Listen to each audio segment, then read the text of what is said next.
Story by Mary Downing Hahn, narrated by Madeline Lambert. 1.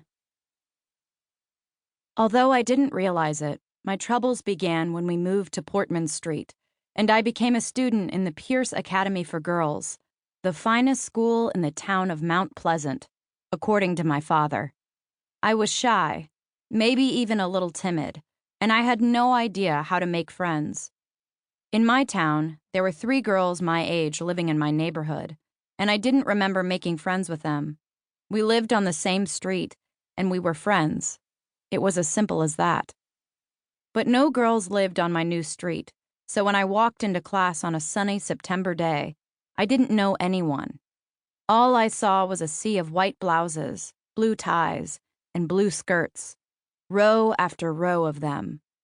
I was too nervous to notice the faces, just the uniforms. Miss Harrison introduced me.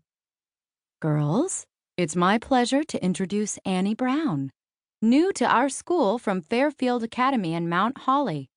Please make her feel welcome in true Pierce fashion." I didn't smile for fear no one would smile back. With my head down, I took my seat, folded my hands on my desktop, and stared at the stack of books Miss Harrison gave me. World Geography, the biggest and thickest, was on the bottom. Weighing it down were 5 more books. 6th grade arithmetic, Adventures in Reading, Book 2, Grammar Handbook, United States History, and a Girl's Treasury of Poetry, as well as a penmanship workbook. Miss Harrison began the morning exercises with the Lord's Prayer, but before we began the Pledge of Allegiance, she said, "Let us say a prayer for our boys overseas.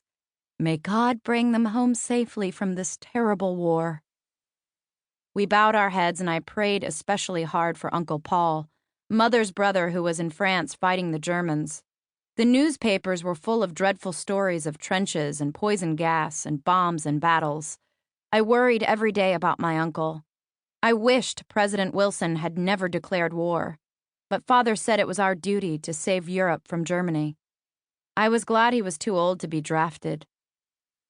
After we pledged allegiance to the flag, we took our seats and Miss Harrison pulled down a large map of the world and quizzed us about the war. Tapping her pointer on northeast France, she asked what was happening there. I wasn't sure, so I lowered my head and prayed she wouldn't call on me. Plenty of hands shot up in the air. Miss Harrison looked around the room and said, "Rosie O'Malley, stand up and tell us what you know." A red-haired girl in the back row got to her feet. She had so many freckles you could hardly see her skin. She grinned at the girl who sat beside her. "That's the Argonne Forest," she told Miss Harrison. "We're fighting a big battle there against the dirty, rotten Huns." Miss Harrison frowned. "Correct on location, Rosie, but I've told you before not to use slang. In this class, we speak formal English. Please repeat your answer using appropriate terminology." Rosie shrugged. "All right. We're fighting the dirty Germans in the Argonne Forest, and I hope we kill every one of them."